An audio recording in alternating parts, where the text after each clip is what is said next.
Bonjour et bienvenue à cet épisode de Cible grise, le balado officiel de la chaire de recherche sur la maltraitance envers les personnes aînées. Je suis votre animatrice Mélanie Couture, titulaire de la chaire. Et aujourd'hui, on a le plaisir de recevoir comme invité Charles Viau-Quesnel, professeur à l'Université du Québec à Trois-Rivières, qui va venir nous parler d'un sujet qui est quand même d'actualité, la fraude amoureuse. Puis là, pour ne pas me tromper, je vais le laisser se présenter lui-même et nous dire pourquoi il s'est intéressé à ce sujet-là spécifiquement. Merci beaucoup, puis bonjour à tout le monde. Le parcours pour s'intéresser à la fraude amoureuse a été un peu particulier. C'est toujours plaisant en recherche quand les questions viennent des milieux de pratique. C'est toujours plus stimulant, je trouve. C'est un bel exemple de ce qui est arrivé. Au départ du projet, j'étais avec ma co-chercheuse, Julie Carpentier, qui elle est criminologue. Puis ça faisait plusieurs années qu'on voulait travailler ensemble. Et Julie a toujours eu un intérêt, notamment pour le travail du CAVAC. Elle siégeait au CA du CAVAC Mauricie, Centre du Québec. Et dans le cadre de ces discussions avec les équipes terrain, elle se rend compte que la fraude amoureuse en ligne était un phénomène qui était en émergence. On avait des victimes francophones au Québec et on avait très peu de connaissances sur les impacts sur les victimes, sur même le parcours de cette fraude-là, sa durée, comment est-ce que les victimes prenaient conscience qu'elles étaient victimes d'une fraude. Bref, il y avait tout à faire. Et on s'est dit, ben voilà une piste de recherche qui nous permettrait d'allier nos expertises. Julie en criminologie, puis moi qui avais un intérêt beaucoup plus centré sur les personnes âgées en situation de vulnérabilité. Ça nous donnait une belle opportunité de travailler ensemble. Puis depuis ce temps-là, on travaille ensemble. Le travail a continué. On a obtenu des fonds de recherche du ministère de la Justice du Québec, ensuite de Justice Canada. Et on a fait une série de projets, donc des rencontres avec des personnes victimes, des rencontres avec des intervenants du réseau des CAVAC, des policiers. On a fait un deuxième volet dans lequel on s'est intéressé à la place des proches dans la détection de la fraude, de cette forme de maltraitance spécifique-là. Et on s'est ensuite intéressé à des données plus quantitatives. En ce moment, on analyse tous les dossiers de fraude amoureuse du SPVM, donc des centaines de dossiers récents. Et là, on est vraiment dans un processus d'éplucher les données policières. Quel genre de traitement policier est-ce qu'on fait à ces dossiers-là? Le taux d'accusation, évidemment, mais aussi le nombre de victimes qui ont refusé d'avoir l'aide des policiers, comment est-ce que les victimes ont été ensuite référées. Bref, on est vraiment dans un profil plus vaste d'un phénomène qui est vraiment en grande émergence depuis la pandémie. On est passé des cas anecdotiques, voire rares, à un phénomène qui semble toucher toutes les régions du Québec. On a des demandes qui viennent de milieux ruraux et agricoles, on a des demandes qui viennent des grands milieux urbains.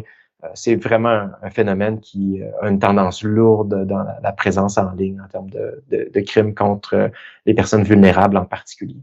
OK, donc ça a commencé finalement avec les CAVAC, donc les centres d'aide aux victimes d'actes criminels, si je me trompe pas. Oui, c'est bon de le définir. J'aurais peut-être dû le dire d'emblée, mais en effet, le réseau des CAVAC offre des...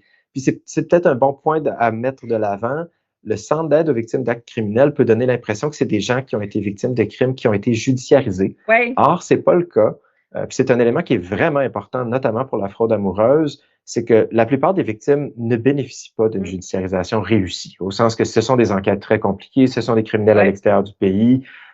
Bref, il est très rare qu'il y ait des accusations déposées, mais ça n'empêche pas que la victime a été victime d'un acte criminel. Et donc, on peut référer ces gens-là vers les CAVAC, même s'il n'y a pas de dépôt d'accusation, même s'il n'y a pas de processus judiciaire, s'il n'y a pas de dépôt d'accusation par le DPCP, par exemple, on peut quand même référer les gens vers les services.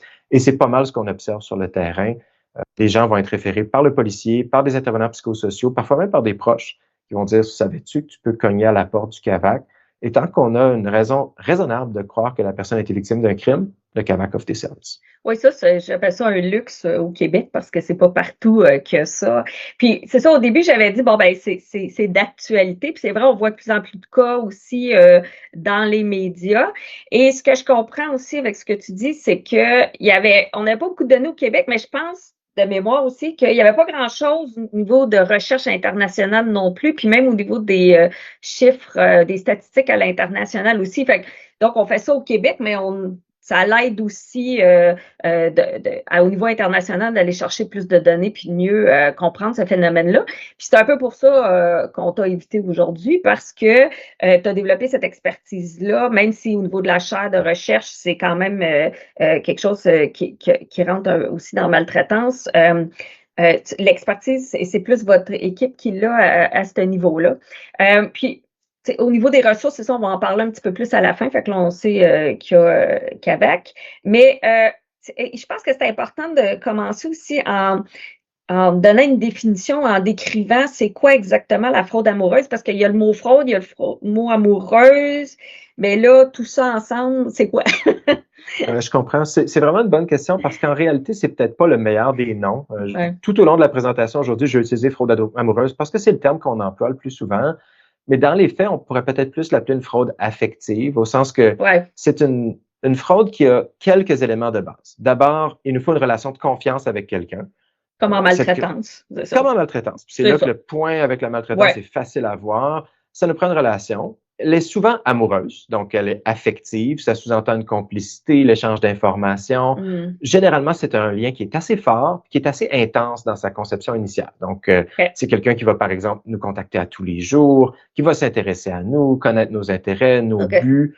Et on va généralement former des plans ensemble. Puis très souvent, dans la fraude amoureuse, un des plans, c'est de finir par se voir. Parce que ça, c'est notre deuxième morceau de la définition. C'est une fraude amoureuse en ligne. Et donc, elle est formée principalement ou exclusivement dans une relation en ligne, très souvent sur un site de rencontre, mais pas toujours. Des fois, ça va être non sollicité, ça peut être sur des pages de réseaux sociaux. On a vu des fraudes amoureuses commencer dans des lobbies de jeux vidéo. Les fraudeurs sont très créatifs pour trouver des portes d'entrée dans la vie de leurs victimes. Et ils vont créer cette relation-là qui peut être sur un spectre. On a des victimes qui ont des relations tout à fait platoniques et amicales avec leurs fraudeurs. Et donc, est-ce qu'on devrait appeler ça amoureux? Peut-être pas. Et ça va jusqu'à des relations amoureuses qui peuvent contenir des contenus intimes. Il peut y avoir échange de contenus intimes ou sexuels. Et ce spectre-là est assez vaste, ce qui va faire en sorte que le profil de la relation va changer beaucoup. Dans des contextes plus amicaux, ben, on peut par exemple avoir des contextes où on est amis avec ce qu'on croit être une vedette. Une vedette québécoise me contacte, on commence à échanger en ligne et finalement, elle me dit « Ah, ben, j'ai une fondation, voudrais-tu donner des sous pour m'aider? C'est pour les enfants malades. » Et on va utiliser ce lien de confiance-là pour créer ce qu'on va appeler la fraude. La fraude, c'est un mensonge qui vise à obtenir un gain pour le fraudeur. Et donc, le fraudeur va obtenir mon argent pour une raison mensongère. Dans certains cas, ça va être une fondation. Parfois, ça va être de dire « Ah, j'ai un problème de santé, j'ai besoin de ton aide. » Là, on va voir les classiques de la fraude, là, sentiment de pression temporelle, manipulation, chantage. Des fois, c'est « Ah, ben mes enfants sont malades, j'ai besoin de toi. » Puis on en a parlé tantôt, un des gros hameçons de la fraude amoureuse, c'est l'idée d'enfin pouvoir se voir. Hein. La victime a hâte de rencontrer son amoureux à distance, ce qui est tout à fait raisonnable. Ben, on va mettre des conditions financières à ça. J'aimerais ça venir te voir, mais mon visa passe pas. Il y a des frais à payer pour un document officiel quelconque. J'ai pas ce genre d'argent-là ou il accepte pas mes informations bancaires de mon pays. Peux-tu me verser l'argent ou t'arranger pour le paiement? Voici où tu dois verser les sous. Ils ont plein d'embûches. Ils ont plein d'embûches. Et ils sont extrêmement créatifs pour toujours trouver un nouveau prétexte, une nouvelle raison. Puis ça fait en sorte que la fraude amoureuse, c'est souvent une fraude à très long terme, dans laquelle il va y avoir plusieurs demandes d'argent. Puis dans le langage technique, on appelle ça souvent de la boucherie, ce qui n'est pas très commun comme langage en français. On le voit plus en anglais, pig butchering, qui la première fois m'a fait réagir. Je me suis dit, mon Dieu, quelle sorte de crime je suis en train de voir là. Quand on parle de boucherie, on parle d'une fraude dont l'objectif est d'enlever tout l'argent de la victime. Fait que petit morceau par petit morceau. Exact. Puis il n'y a pas de critère d'arrêt. On fraude tant et aussi longtemps qu'on a quelque chose à gagner. La majorité des dossiers de fraude, ce sont des fraudes où est-ce que l'objectif, c'est d'obtenir de l'argent directement, des cartes cadeaux, des bitcoins, des versements bancaires, toutes les modalités ont été vues. On peut aussi avoir des contextes où le gain du fraudeur, c'est l'utilisation des données bancaires de la victime. Dans ces cas-là, il n'y a pas nécessairement de perte d'argent directe. Hein, ça peut être du genre, ben, je suis en voyage, mon compte de banque ne marche pas, je vais faire un dépôt dans ton compte, tu me le remettras. Et soudainement, la victime se retrouve dans un contexte où, par exemple, elle facilite le blanchiment d'argent ou facilite d'autres opérations criminelles, où est-ce qu'elle n'a pas nécessairement une perte directe pour elle-même, jusqu'à ce que son institution financière la contacte en disant « Vous avez violé les termes de votre compte de banque, on ferme votre compte de banque. » Là, la victime va dire « Oh, oh, quelque chose vient d'arriver qui est problématique. » Elle est comme complice d'un crime finalement international, là, dans ce sens-là. Là, dans certains cas, oui. On le voit beaucoup dans les victimes anglophones aux États-Unis. Là, les fraudeurs ont souvent besoin d'avoir un compte de banque américain pour faciliter la fraude. Ben, la victime vient de prêter son compte de banque pour faciliter ces opérations-là.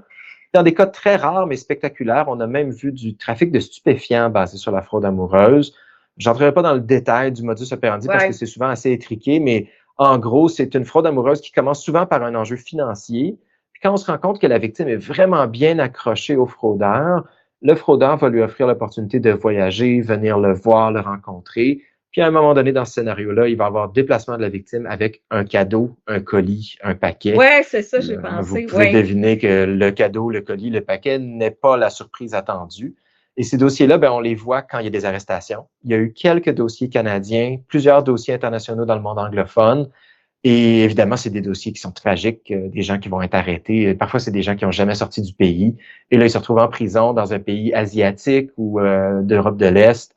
Et là, on est vraiment dans des contextes tragiques où est-ce que Affaires mondiales Canada va tenter de faire libérer une personne qui est vue comme un passeur de drogue, un trafiquant, mais qui en fait est victime d'un contexte de fraude amoureuse qui a tourné vers autre chose.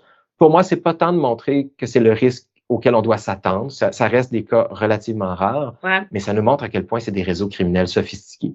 On n'est pas devant des fraudeurs dans leur sous-sol tout seul. Non, non. Ce sont des réseaux qui se passent d'informations et qui transigent pour des sommes très importantes. Quand on parle de trafic de stupéfiants, c'est souvent des millions de dollars de drogue qui sont passés. Donc, ça sous-entend un niveau d'organisation, une logistique importante, un investissement du fraudeur qui souvent fournit le billet d'avion. Tout ça, ça sent vraiment des réseaux criminels qui se sont nettement améliorés dans les dernières années. C'est un point que je trouve utile parce que ça aide aussi les victimes. Les victimes, souvent, quand elles se rendent compte de la fraude, ils ont honte, elles se sentent coupables. Ça nous permet de replacer les choses.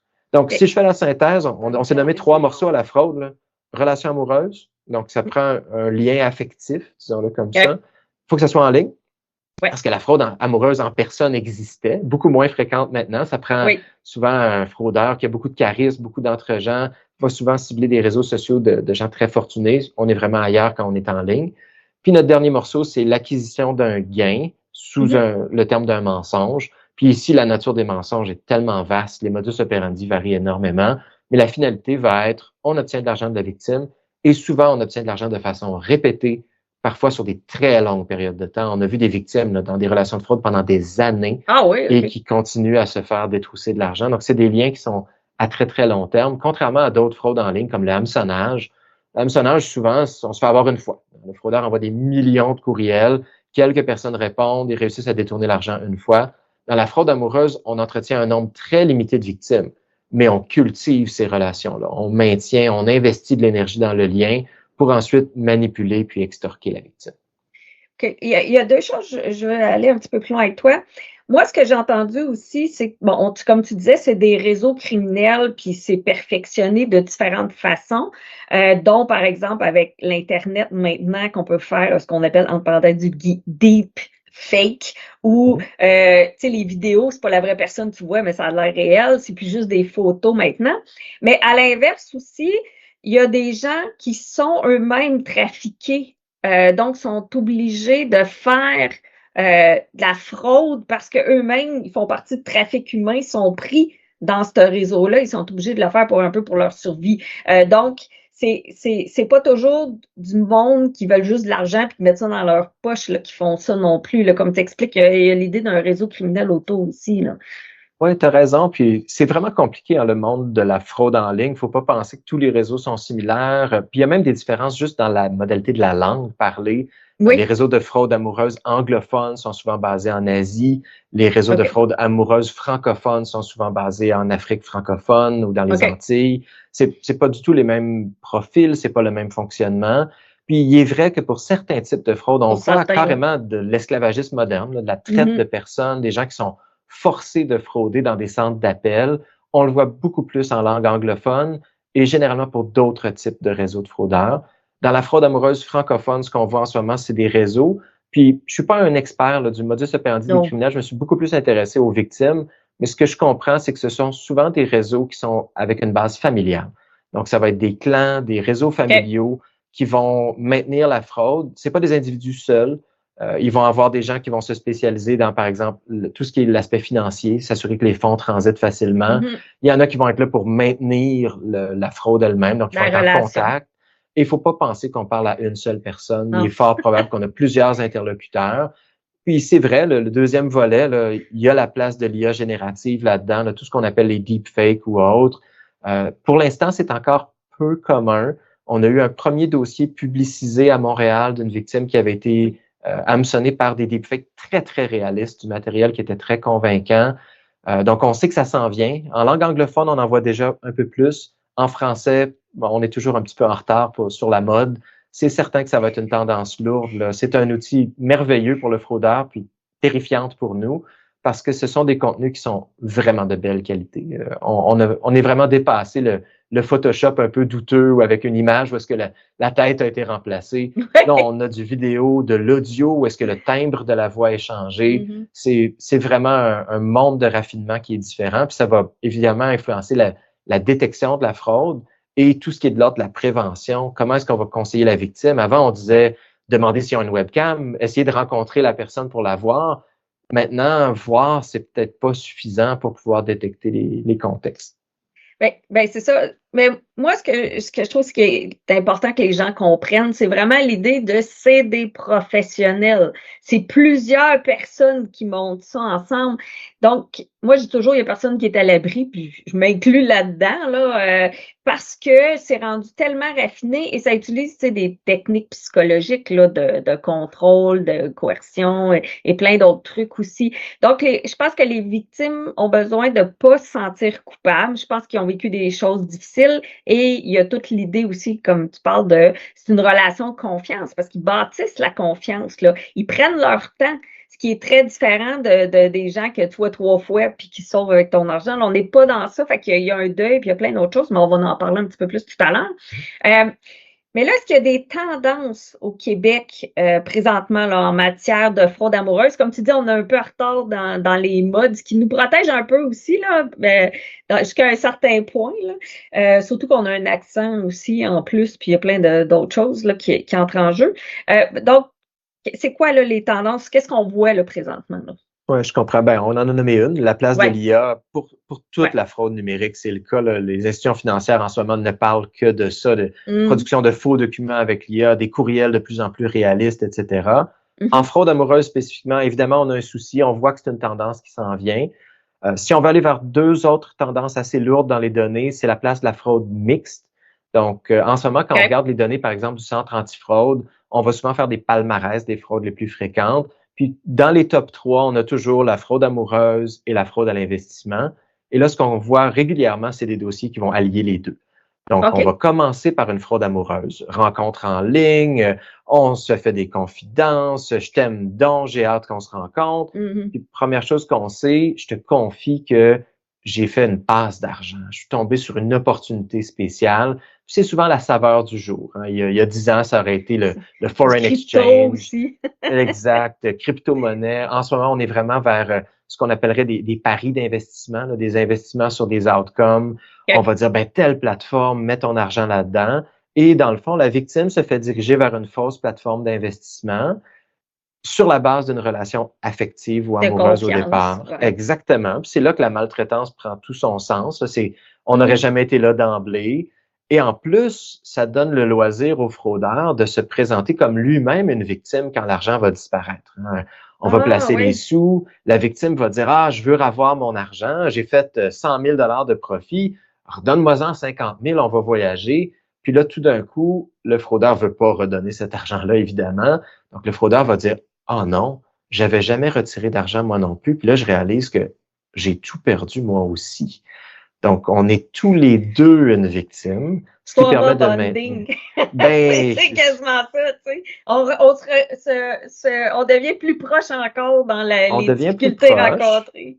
Puis on ouvre la porte à une deuxième fraude, du genre 3 mois plus tard, je te recontacte, je te dis, je suis en contact avec Interpol, ils font une enquête, on a peut-être une opportunité de retrouver notre argent, mais il y a des frais, il y a des taxes, il y a peu importe le prétexte qu'on voudra inventer.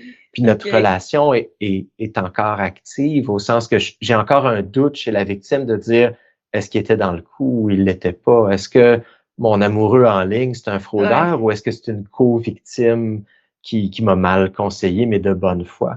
Donc, cette tendance-là à la fraude mixte à l'investissement est vraiment forte, puis elle a des particularités techniques intéressantes. Par exemple, investir en crypto-monnaie, ben, c'est une modalité de transfert d'argent qui est vraiment plus efficace que, par exemple, les bonnes vieilles cartes cadeaux qu'on voit encore pour certains types de fraudes.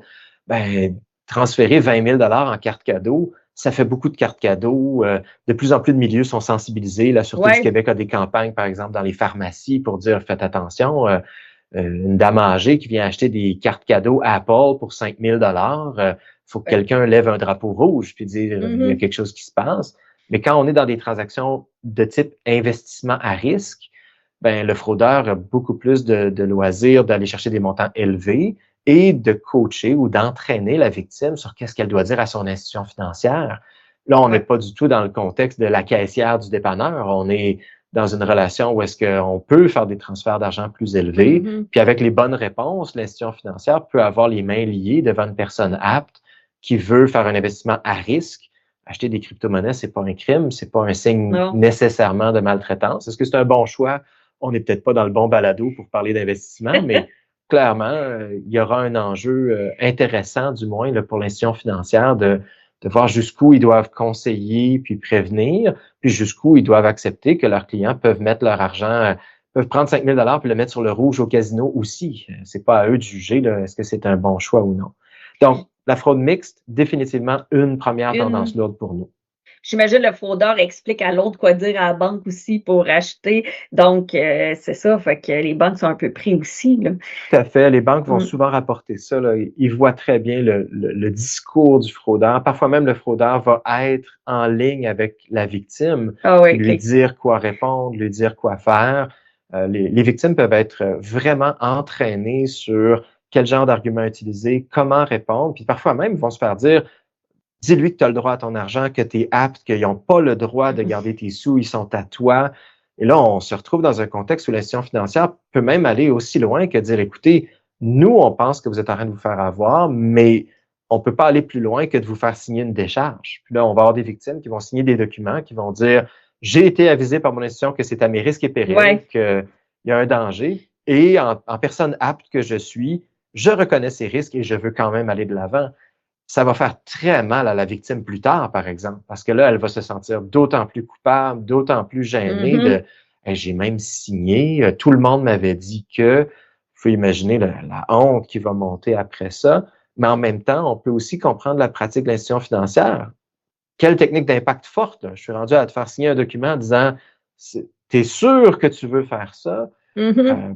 Les cyniques diront c'est une façon de se dégager de ses responsabilités. Moi, je vois une stratégie d'intervention où est-ce que on met les chances très fortes pour que la personne puisse au moins prendre un moment et dire oh attends un peu, là, est-ce que je veux vraiment faire ça? Puis c'est ce qu'on souhaiterait. Là.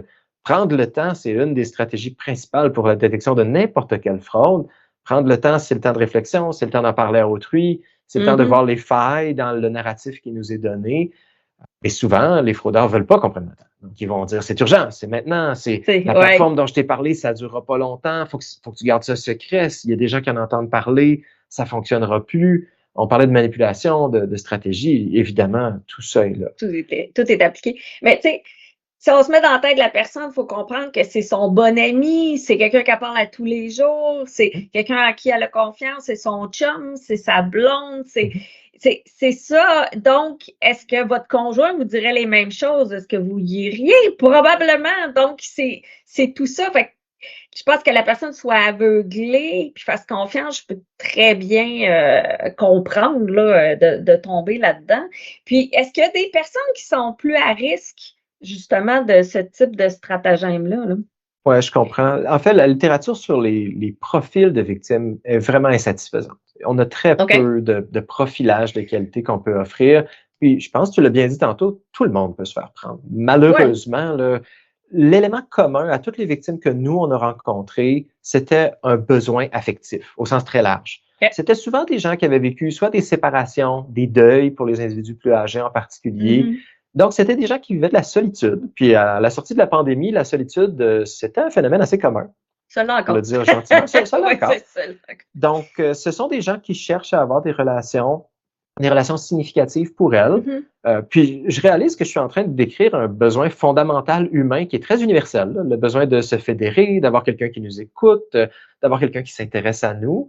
Et on peut ajouter à ça la composante très affective, quelqu'un qui nous aime, voire même quelqu'un qu'on trouve physiquement attirant. Puis on peut parler de besoins sexuels qui peuvent être intégrés à ça. On parle de besoins très de base chez l'humain. Et donc, on a besoin de quelqu'un qui a ces besoins-là, hein, qui va avoir donc des carences. Ce besoin-là peut être causé par l'absence d'un conjoint, d'une conjointe, un décès, de l'isolement social. Ça peut être des gens qui ont des attributs particuliers, par exemple quelqu'un qui sortirait d'une dépression, qui est plus isolé socialement, mais pas toujours. On a beaucoup de stéréotypes associés aux victimes. On va souvent avoir l'impression que ce sont des gens soit qui sont dépendants affectivement, intellectuellement, qui vont avoir des limitations qui pourraient les rendre vulnérables. Puis pour être honnête, on a rencontré plusieurs victimes. Il y a des gens qui ont des profils de vulnérabilité, oui, mais on a aussi vu l'inverse. Des gens avec des carrières professionnelles qui sous-entendaient des habiletés intellectuelles, sociales, interpersonnelles, réflectives de très haut niveau. Un argument que j'aime souvent présenter, c'est qu'on a eu des victimes qui ont perdu des centaines de milliers de dollars. Ben, pour mettre de côté des centaines de milliers de dollars, ça sous-entend que on avait un emploi, on avait de la rigueur à l'épargne, on avait probablement au minimum des habiletés cognitives et sociales suffisantes pour pouvoir accumuler ce genre de pactole-là. Puis ici, il faut comprendre, c'est pas juste la valeur de leur maison, c'est de l'argent souvent des placements qui sont liquides. Donc, ça sous-entend des CELI, des placements non enregistrés. On est en train de parler de gens qui ont accumulé, dans certains cas, des fortunes. D'habitude, on ne devient pas riche par hasard dans la vie. C'est pas tous des gagnants de la loterie. Et donc, c'est pas, pour prendre le langage commun, des deux de pique. C'est pas des gens, puis souvent, les stéréotypes sont faits pour mettre la personne de côté, c'est-à-dire, moi, ça m'arriverait pas, moi, je suis intelligent, moi, je suis à l'affût, moi, je le sais. Puis de plus en plus de nos victimes vont mentionner ça, vont dire, je savais que la fraude amoureuse existait, puis maintenant que je le vois, c'est évident, mais quand j'étais dedans, je me rendais pas compte. Puis ça, c'est commun pour la fraude. Par exemple, tout le monde sait c'est quoi l'hameçonnage. Mais encore de nos jours, dans les grandes institutions, quand on fait des tests d'hameçonnage, on envoie des courriels d'hameçonnage. Par exemple, dans mon université, on le fait. Oui, nous autres aussi, on le fait. C'est à peu près 15% des employés qui cliquent sur le lien de hameçonnage puis qui donnent leurs informations de connexion. Puis on peut pas dire que c'est parce qu'ils savaient pas ou parce qu'ils sont pas intelligents. Là, j'ai peut-être l'air stéréotypé de penser que les gens qui travaillent dans une université sont brillants. Peut-être que je me fais de la flatterie à moi-même. Mais je m'attends au moins à ce qu'ils soient dans la moyenne, au minimum.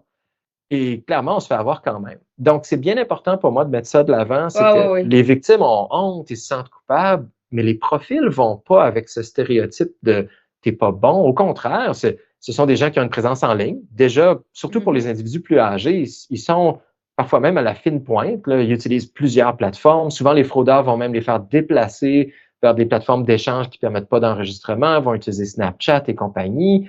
S'ils achètent des crypto-monnaies, soyons honnêtes, si demain matin, il fallait que je m'achète une...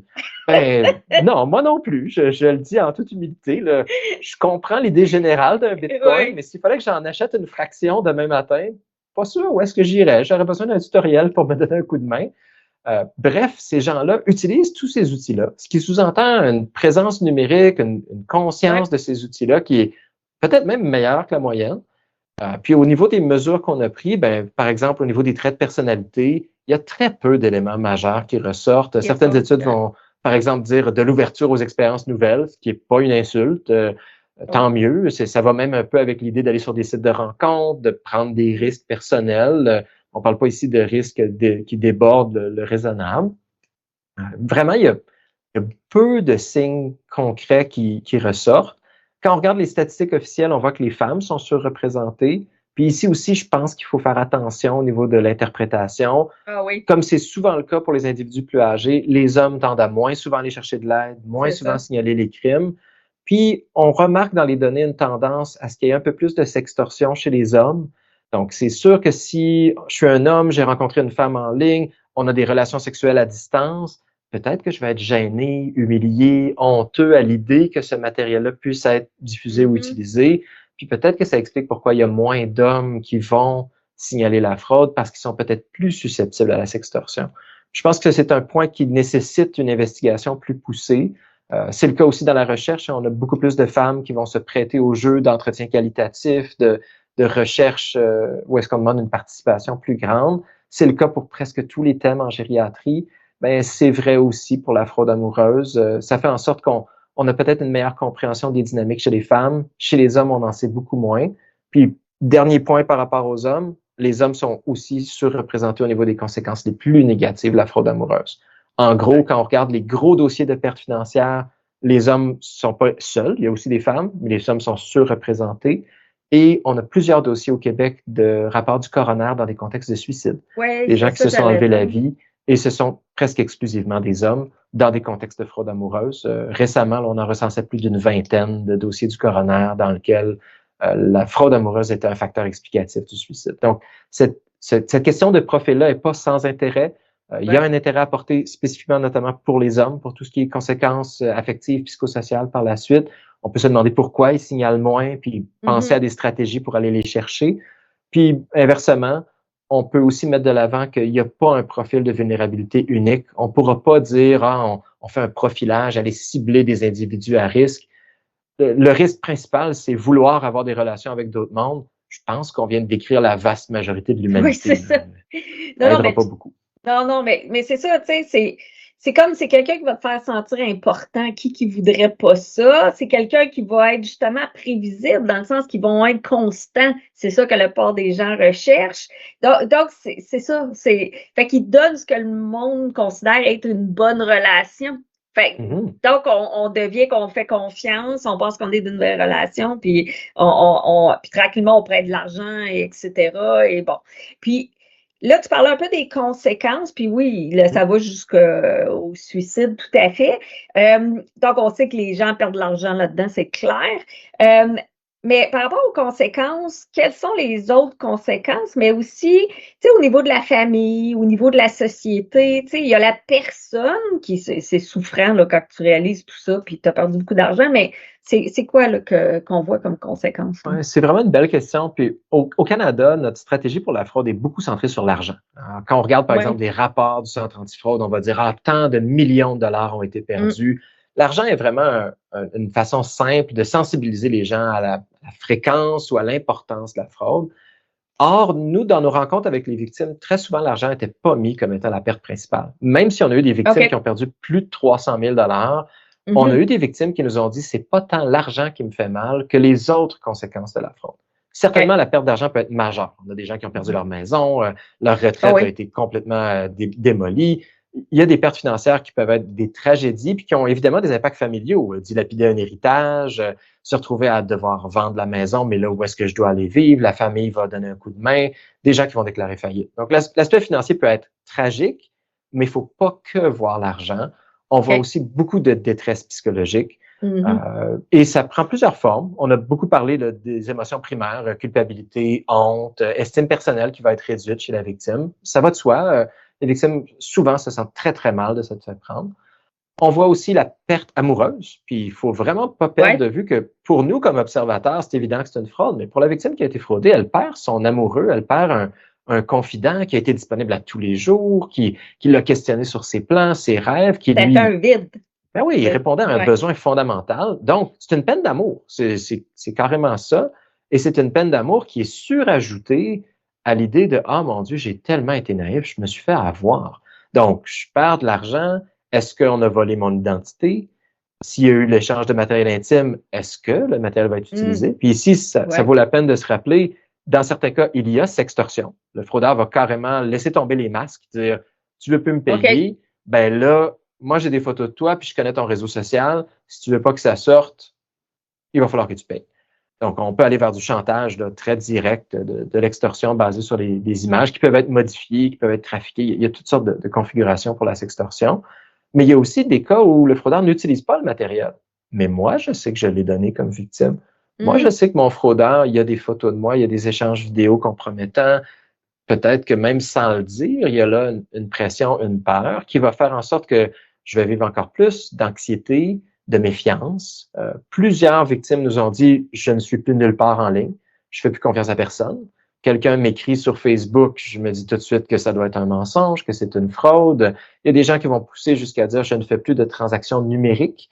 Et Dieu sait qu'en ce moment, les transactions Ouais. numériques, c'est dur de Ouais. les éviter. Il y a même des endroits où on peut plus payer en argent comptant. C'est des gens qui vont se retrouver à limiter leurs opportunités, leurs options, parce qu'ils ont trop peur de retomber dans un scénario frauduleux parce qu'ils ne font plus confiance. Ils n'ont plus confiance en leur jugement. Ils se disent, C'est si je me suis clair. fait avoir comme ça, je vais me faire avoir encore. Le prochain fraudeur qui va me croiser va encore m'attraper. Donc, tout l'aspect estime personnelle, confiance va nous mener à méfiance, va nous mener aussi à un isolement social qui est souhaité par le fraudeur pendant la fraude puis qui va perdurer après celle-ci. Tant et si bien qu'on a beaucoup de victimes que quand on regarde leur profil, après la fraude, alors qu'on a fini nos interventions, ils sont plus vulnérables à la fraude qu'ils l'étaient avant celle-ci. Ça, c'est un danger, notamment parce que les fraudeurs vont parfois essayer de relancer la relation dans les semaines ou les mois suivants. Ah oui, OK. Un message, je pense à toi, j'ai pas aimé comment ça s'est fini, tu m'as dit des choses blessantes, tu m'as accusé de te frauder, mais Non. je pense tellement à toi dernièrement, ça me faisait tellement du bien de te parler. Puis là, on a une victime qui a l'estime personnelle par terre. Ses proches peuvent être fâchés, frustrés, déçus d'elle. Puis elle a la lueur d'espoir de retrouver cette relation-là qui lui faisait du bien. On a eu des victimes qui, verbatim, nous ont dit « Je savais que c'était un fraudeur, mais j'étais tenté de lui reparler. Au lieu de me payer un psychologue qui m'aide à passer à travers, je l'aurais payé lui pour qu'il me dise que je suis beau, je suis fin, puis qu'il m'aime. Puis dans le fond, ça m'aurait fait du bien de payer le fraudeur. » Ce qui est, évidemment, les gens disaient d'emblée, faut pas que je fasse ça. Mais la tentation était là. Tout seul le soir, en pleurant devant mon écran, là, j'avais le goût de répondre. J'avais le goût de relancer cette relation-là. Ça, je pense que ça montre bien, pas juste l'impact financier. Il y a un impact psychologique vraiment important sur l'identité, la relation avec autrui, qui est très large, puis qui peut mener à la détresse. On l'a nommé tantôt, il faut l'avoir en tête. Puis si on y pense en langage d'intervenant ou comme un proche, faut pas perdre de vue que la détresse peut aller jusqu'à des idéations suicidaires, l'impression qu'on n'en a pas de sortie de cette situation-là. On a brisé notre vie, on a brisé nos économies, on a brisé nos autres relations sociales. La famille peut être fâchée, peut être déçue de nous. Puis devant cette constellation de problèmes-là sur lesquels on sent qu'on n'a pas de contrôle, ben l'impuissance peut mener à une détresse de type suicidaire, avec dans certains cas des passages à l'acte, des tragédies. Donc c'est important de faire de l'évaluation, de la sensibilisation. C'est vraiment pas trivial là, comme contexte de fraude. C'est pas juste de l'argent ultimement. Puis, je veux juste que les gens qui écoutent le balado réfléchissent 2 secondes à des relations qu'ils ont eues où quelqu'un les a trompés, se sont sentis trahis. Quand on aime beaucoup une personne puis tout ça se passe, comment c'est difficile de laisser aller cette relation-là. Comment c'est difficile de s'en remettre, de comment on a peur que ça nous arrive à nouveau, comment des fois on retombe et on recontinue cette relation-là. On voit ça aussi en violence conjugale. Donc, tu sais, avant de juger là, ces personnes-là, réfléchissez à votre propre vie amoureuse puis les erreurs que vous avez faites aussi par rapport à ça. Parce que dans la tête de la personne, c'est ça que c'est une vraie relation. Et il faut s'en remettre de la relation. Puis en plus, il y a de l'argent. Puis je suis certaine que certains d'entre vous ont donné de l'argent à un ex, peut-être un peu trop, à un ami aussi, ou prêté de l'argent ou de la famille. Puis vous avez regretté par la suite. Là, c'est que c'est des gens qui font face à des professionnels qui savent exactement quoi dire, quoi faire, s'ajuster pour maintenir. Donc, c'est pas juste une personne que vous avez rencontrée puis ça s'est mal passé. Là, on est dans un autre niveau aussi. Donc, les émotions, c'est fort. Puis, je pense qu'en réfléchissant un petit peu à vos relations, vous allez comprendre que c'est ça. C'est pas si simple que ça, s'en sortir. Mais là, c'est quoi les stratégies là, pour aider les personnes à s'en sortir de la fraude amoureuse? Là? Je sais que les études, on n'est pas rendu si loin que ça non plus sur ce qui est des interventions efficaces, là. Mais est-ce qu'on a des pistes? Là, on a parlé de CABAC, donc on va parler aussi des ressources au Québec. Donc, c'est quoi qui se passe? On fait quoi là, avec ça? Ben, au plan des stratégies, pour commencer, on va commencer par se dire que c'est pas facile. C'est bien dit, là, on est dans une relation affective, souvent empreinte de manipulation. Ouais. Il faut comprendre qu'avec le temps, cette relation-là, la lune de miel initiale peut être passée à quelque chose de plus toxique, avec plus de manipulation, de chantage. C'est parfois des cas qui sont assez analogues avec la violence conjugale, dans lequel on a une relation de lune de miel au départ, puis éventuellement, on est dans une relation où il y a vraiment un ascendant sur la victime, une présence d'aspects toxiques, chantage, violence verbale, etc. Contrôle. Donc, exact. Ouais. Au sens large du contrôle, c'est vraiment la bonne façon de le décrire. Donc, comment est-ce qu'on fait pour briser cette relation-là? Ben, le plus facile, c'est de dire qu'est-ce qui est dangereux. Ce qu'on constate d'emblée quand on rencontre des intervenants, quand on parle à des victimes, c'est que les stratégies qui sont plus coercitives sont à risque. tout ce qui est technique d'impact, tout ce qui est approche centrée sur l'autorité, hein, le policier en uniforme qui dit « Madame, vous êtes victime d'une fraude, il faut que vous arrêtiez ». Ben, imaginez-vous que demain matin, je me présente dans votre couple, dans votre relation, puis je vous dis « Ah, ton chum, il t'aime pas. C'est pas un vrai chum que tu as, et ça fait des années qu'il te ment, puis dans le fond, il t'aime pas pour vrai. » Probablement que la réponse va être « T'es qui, toi? » Puis comment ça, pour qui tu te prends là, de venir me dire ce que je peux faire ou non? Et donc, dans certains cas, il faut bien penser à nos stratégies. Les techniques d'impact, c'est un outil qui est très utile dans certains contextes. Le problème, c'est que toutes ces stratégies-là qui vont être basées sur de l'autorité, de l'argumentation, de la confrontation, notre danger, c'est que si ça échoue, on risque de couper le lien avec la victime. Et cette coupure-là va aussi créer du tort plus tard à la victime. On a des victimes qui nous ont dit très candidement, pendant la fraude, je savais des fois que j'avais des doutes, mais je voulais pas y faire face. Puis une journée, j'ai un membre de ma famille qui m'a confronté, il a été très direct avec moi, je l'ai envoyé promener. Puis après, ben, je me suis dit, je peux plus y reparler de ça. Je peux pas revenir vers lui. J'ai honte, mais en plus, je l'ai mis à la porte. J'ai dit de me laisser tranquille, de se mêler de ses affaires. Plus tard, quand le doute a été présent, je m'étais privé de cette relation-là. Puis ça peut arriver avec les policiers. J'ai fermé cette porte-là, donc je me prive d'une relation qui pourrait m'aider. Pour nous, comme intervenants, comme proches, comme tiers autour d'une personne victime, ça veut dire que la confrontation, c'est pas nécessairement un outil à bannir, mais c'est un outil à utiliser sciemment, peut-être pas comme plan A, et si c'est possible, de déterminer qui va utiliser ces outils-là. Ouais. Dans une équipe d'intervention, j'aime beaucoup mieux que la posture d'autorité ou la confrontation soit faite par exemple, un policier qui n'a pas un lien régulier, qui ne sera pas présent au long cours, mais pas par un proche. Le proche, je veux que cette relation-là soit maintenue, elle est précieuse, elle est utile plus tard, et donc je veux pas que mes proches utilisent ces stratégies-là. Donc, il peut y avoir une considération très stratégique de qui devrait utiliser quels moyens pour faciliter la prise de conscience, pour essayer d'ébranler la crédibilité du fraudeur. Ça, c'est dans la catégorie à ne pas faire. On ne veut pas être frustré, on ne veut pas avoir un sentiment d'urgence qui nous pousse vers ces moyens plus coercitifs-là, parce que s'il échoue, on va se retrouver le bec à l'eau. On va se retrouver avec un lien qui va être affaibli. L'envers de la médaille, au plan des bonnes pratiques, ben, il y a énormément de temps à mettre dans l'intervention. Il ne faut vraiment pas être pressé. Un peu comme on le voit en violence conjugale, il ne faut pas s'attendre à ce qu'au moment où on va dire « Ah, tu as une relation toxique », que tout d'un coup, la victime dise « Ah, tu as raison, oui. je vais aller faire ma valise, je m'en vais tout de suite ». C'est pas réaliste comme attente. Ce sont des interventions qui peuvent être frustrantes, qui peuvent être même anxiogènes pour les proches, de dire « Il faut que ça arrête, sors de là ». Quand on commence à être frustré face à la victime, quand on sent un épuisement empathique, qu'on voit une tension, c'est important de se voir aller et de se dire, attends un peu, là, je suis en train de jouer le jeu du fraudeur. La seule personne qui est en train de gagner en ce moment, c'est le fraudeur. Moi, je suis en train de m'éloigner. La victime est de plus en plus seule. Elle n'a plus une autre source de gratification sociale. Donc, la seule personne qui l'écoute, la seule personne qui lui parle, c'est le fraudeur. Et le fraudeur est content. Le fraudeur vient de gagner. Donc, qu'est-ce que je peux faire pour désarmer le fraudeur? C'est répondre aux besoins fondamentaux de la fraude. C'est une fraude qui porte sur l'affectivité. Ben, on va s'arranger pour prendre un café, faire une sortie, réactiver un réseau social, aller faire quelque chose de groupe.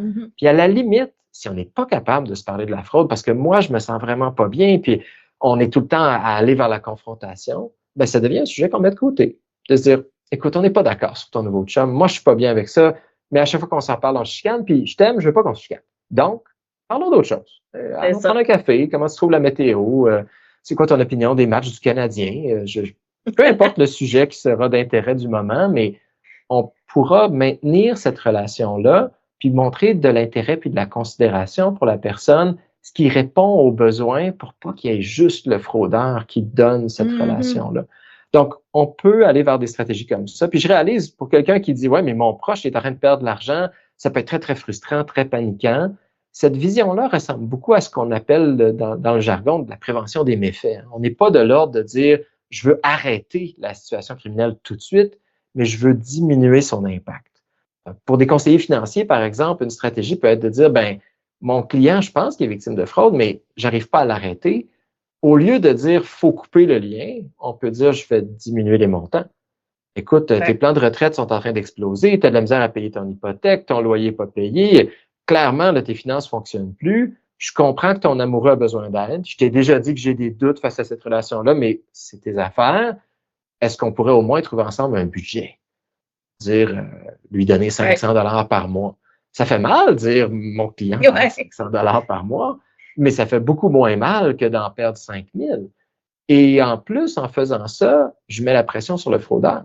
Le fraudeur ne sera pas content. Le fraudeur va être obligé d'être plus coercitif. Il va probablement manipuler davantage. Puis moi, ben, je vais l'avoir prédit, ça. Donc, je vais pouvoir dire à ma victime potentielle, écoute, moi, je pense que si tu restreins, tu risques de voir un autre face de cette personne-là. Je ne sais pas, je ne suis pas dans tes souliers, mais moi, je trouve que ça sent pas bon. Puis après, ben, la victime va avoir beaucoup plus de temps pour y penser, va plus pouvoir justifier sa situation. Quand il va revenir me voir, il va pouvoir me dire, ben, oui, il y en a besoin, c'est pour un visa, il faut qu'il paye quelque chose. Puis moi, ben, je peux prendre un rôle de noyé sympathique, là. Ah oui, je savais pas ça. Combien ça coûte un visa? Il me semble que ça fait plusieurs fois que tu payes ce montant-là. Puis, on va laisser la victime faire un travail, puis on va mettre la pression sur le fraudeur. Évidemment, ce genre d'approche-là est facile à décrire dans le confort de mon bureau. Dans la vraie vie, ça demande du temps, ça demande d'être capable de se reconnaître puis de voir les frustrations, les tensions.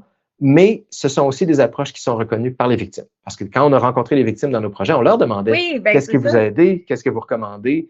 Presque universellement, maintenir les relations, de ne pas attaquer la victime, mais d'attaquer le scénario du fraudeur, de rester présent. C'est des choses qui sont classiques. Donc, on veut mettre l'emphase sur des stratégies qui permettent ça. C'est intéressant parce que, tu sais, de montrer tranquillement, attends, on va regarder ensemble, ça fait 4 fois qu'ils demandent 4 000 $, ou c'est drôle, le prix monte, mais tu sais, puis je pense que ce que tu dis qui est super important, c'est vraiment de ne pas attaquer la victime, dire, t'es bien niaiseuse, comment ça, tu ne vois pas que ça n'a pas d'allure. Tu sais, c'est ça qu'on entend du monde. Et comme tu dis, c'est plutôt d'être une oreille attentive, puis de dégrainer un peu le modus operandi du fraudeur à long terme ou de l'obliger à le faire réagir jusqu'à un certain point là, aussi. Mais j'aime bien ton idée de plan financier, tu sais, de dire, ben regarde, tu peux lui donner tant par mois, fait que ça va lui permettre aussi, mais ça restreint un petit peu les montants parce qu'on le sait, hein, ça va aller de plus en plus gros aussi, les montants, là. C'est clair que ça s'en va comme ça. Ouais, c'est ça. Fait que ça augmente toujours de plus en plus. Fait que là, tantôt, on a parlé des centres d'aide aux victimes d'actes criminels, donc les CAVAC. On a donc pas besoin d'avoir que le crime soit prouvé, qu'on soit allé en cours ou même qu'on ait fait une plainte à la police pour avoir accès à ces services-là. Ça, je pense que c'est super important. Il y a aussi, les policiers là, qui voient tellement de cas, puis on le sait, là, c'est pas juste genre Montréal, là, c'est partout dans la province, il y a beaucoup de cas, c'est impressionnant, là. Fait que les policiers s'en viennent, ils en voient, là, ils en voient beaucoup, là. Donc, ça, c'est une option aussi. Est-ce qu'il y a d'autres choses qu'on oublie peut-être à ce niveau-là? Oui, ben, il y a d'autres ressources qui sont possibles. Si on est de l'ordre juste de la sensibilisation, il y a beaucoup d'institutions financières qui font du travail de fond pour identifier la fraude. Ils voient que leurs clients se font avoir. Tout récemment, par exemple, Desjardins a publié un très bel article synthèse sur la fraude amoureuse, quelques conseils pour la reconnaître. Puis, à l'intérieur, ils vont mettre les liens vers le Centre antifraude du Canada et ils vont aussi offrir leur ligne téléphonique à l'interne qui va permettre d'aider leurs clients. Puis, en général, leurs téléphonistes pour ce genre de dossier-là sont au courant de la fraude amoureuse. C'est des gens qui sont formés à l'interne, qui connaissent le contexte et qui peuvent aider des prises de conscience, peuvent aider à accompagner quelqu'un qui a probablement pas quelqu'un qui ne veut rien voir de la fraude. Si on n'est pas du tout à l'étape de prendre conscience, c'est pas le bon moment. Mais quand on est avec quelqu'un qui commence à avoir des doutes, qui commence à avoir des failles à l'intérieur de cette relation-là, ça peut être une piste intéressante. Plusieurs victimes nous ont parlé en grand bien de la clinique de cybercriminologie de l'Université de Montréal. C'est une clinique à distance qui est faite par les étudiants criminaux. Ils ont aussi une page web dans laquelle on décrit la fraude. Ils ont du très, très beau matériel en la matière. Aucun lien avec eux. Là, je leur lance juste des fleurs gratuitement. Ils font un travail qui a l'air d'être vraiment apprécié. Donc, c'est une autre avenue qui est d'intérêt. Je sais qu'il y a quelques milieux dans lesquels on voit des initiatives locales. Par exemple, la FADOC va souvent financer des organismes qui vont aider à du budget ou qui vont aider les aînés face à la fraude. Certains de ces milieux-là ont développé des connaissances sur la fraude amoureuse. Malheureusement, pour l'instant, on n'a pas un organisme pan-québécois où on peut référer, mais ça peut valoir la peine d'avoir ce genre de ressources-là en tête, notamment faire un budget pour quelqu'un qui aurait dilapidé des montants importants. Ben oui, parfois, on va avoir à penser à comment est-ce qu'on fait pour rebâtir là, un fonctionnement de retraite, Mm. voire même gérer éventuellement une faillite, des ventes de biens, etc. Donc, on a besoin de ce type d'outils-là. C'est les cordes à notre arc qui sont vraiment importantes. Euh, Puis pour finir, Oui. ben oui, il existe toutes les instances officielles, signalement à la police, signalement au centre Oui. antifraude. Puis quand on a un contexte de fraude à l'investissement, il ne faut pas perdre de vue qu'au Québec, on a l'AMF. L'AMF fait un Oui. très beau travail d'enquête, a des mandats qui sont assez larges, et eux vont aussi documenter ces fraudes-là. En toute transparence, il n'y a pas énormément d'accompagnement à la victime. C'est pas leur mandat de Non. faire du soutien psychosocial, mais il y a beaucoup de victimes qui apprécient au moins pouvoir signaler la fraude, décrire ce qui leur est arrivé. Puis il y a un sentiment là-dedans de bien-être, de dire, ben, peut-être que j'ai prévenu la fraude pour quelqu'un d'autre. Puis minimalement, ben, mon cas a été documenté, je suis dans les statistiques officielles. Vous allez me dire, ça ne remplace pas la maison. C'est tout à fait vrai, mais souvent, les victimes vont voir ça comme étant un élément positif du signalement. Au moins, on a le bien-être d'avoir peut-être aidé quelqu'un d'autre. Ben oui, ben c'est ça que je trouve fun aussi avec vos projets de recherche parce que quand un phénomène est, entre guillemets, nouveau, là, il est comme plus intense, plus prévalent, il faut comme bien le décrire, comprendre les processus, comment ça se passe pour être capable de mieux intervenir. Mais ça prend aussi que les gens dénoncent parce que malheureusement, plus il y a de cas, plus on a de ressources aussi pour gérer cette problématique-là. Tu sais, ce qui est intéressant présentement au Québec, c'est que aussi, compte tenu de tout ce qui est les processus aussi au niveau de la maltraitance, tu sais, tout le monde parle ensemble, on essaie de mieux comprendre le phénomène pour que tout le monde puisse agir de façon coordonnée aussi par rapport à cette problématique-là qui ne fait que amplifier de plus en plus parce que à la base, les gens se rencontrent beaucoup plus en ligne qu'avant aussi. Puis ça fait partie du tissu social maintenant d'être en ligne pour rencontrer des personnes. C'est plus juste les gens qui sont autour, qu'on connaît. Et ça serait un peu dommage de plus vivre ces aspects-là. Mais il y a des risques quand même, et c'est ça, il faut le comprendre. Là. Ouais. Ce serait quoi ton mot de la fin là, pour les gens? Qu'est-ce que tu veux absolument que les gens retiennent là, par rapport à tout ce qu'on a présenté? Là, c'est quoi le message de base selon toi? Là? Ben, je vais me permettre de faire 2 mots de la fin. Je suis le genre C'est de correct. tricheur qui fait ça. Peut-être le premier, puis c'est quelque chose qu'on aurait pu aborder plus tôt dans la présentation, Ouais. c'est que tu l'as bien nommé, c'est un crime qui est en ligne, puis en ce moment, tout le monde peut être en ligne. On a une démocratisation de l'accès à Internet. Ça fait en sorte que c'est un crime qui est aussi très démocratique. On a des victimes en régions éloignées, on a des victimes dans des contextes géographiques lointains, ce qui veut dire qu'ils n'ont pas nécessairement accès aux services de la grande ville, qui peuvent avoir un corps de police qui n'est pas surspécialisé en maltraitance ou auprès de victimes vulnérables. Puis ça, c'est un enjeu auquel on doit réfléchir. Là. On a des victimes un peu partout. Et ça sous-entend des épreuves pour le dépistage, pour la prévention, pour l'intervention. Il va falloir penser à des modalités. Puis ça sous-entend peut-être prévoir, par exemple, des groupes en ligne, prévoir des interventions qui vont permettre de ramener des gens qui vivent dans les régions très rurales. Puis c'est même des victimes qui sont intéressantes. On a des fraudeurs qui ciblent, par exemple, des agriculteurs à la retraite. Un agriculteur à la retraite qui vend une propriété agricole, c'est quelqu'un qui a beaucoup, beaucoup d'argent. Et les agriculteurs sont plus isolés. Leurs taux de divorce sont plus élevés que la moyenne. Ce sont des gens qui, à la retraite, c'est généralement des grands travailleurs, sans tomber dans le stéréotype. Typiquement, opérer du matériel de ferme, ça demande une bonne discipline de travail. Et tout d'un coup, ils ont beaucoup, beaucoup de temps et ils sont isolés. Ils sont des victimes super intéressantes. Et donc, il faut penser à ces groupes vulnérables d'intérêt-là. Ça, c'est un.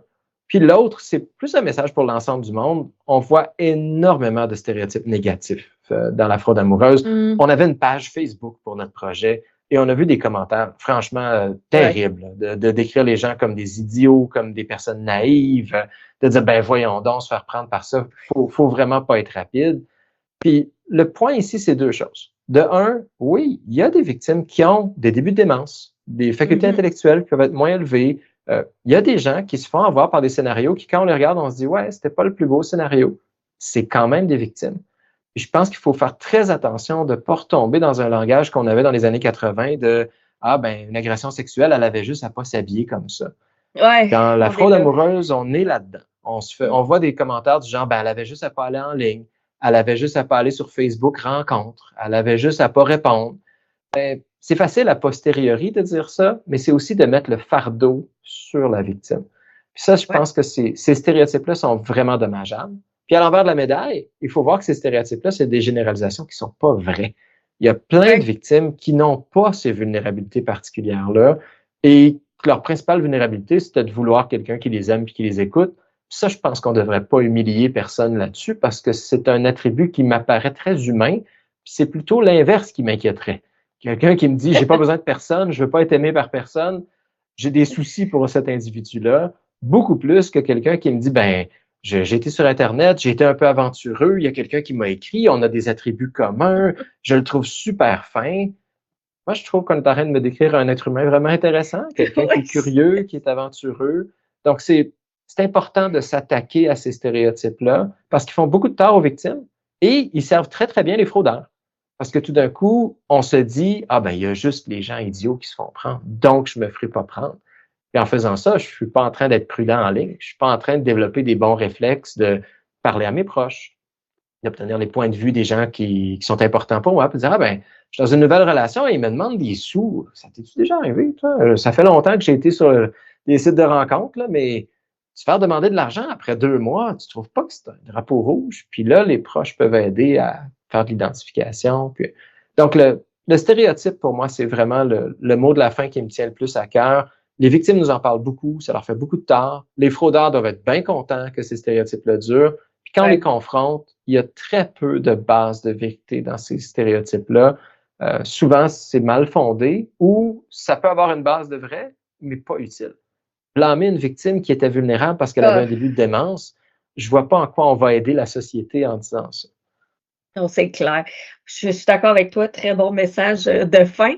Puis, merci d'avoir été avec nous aujourd'hui. Je pense que ça va ouvrir les yeux à plusieurs personnes là, sur le phénomène. Je pense que c'était vraiment nécessaire de faire cet épisode-là.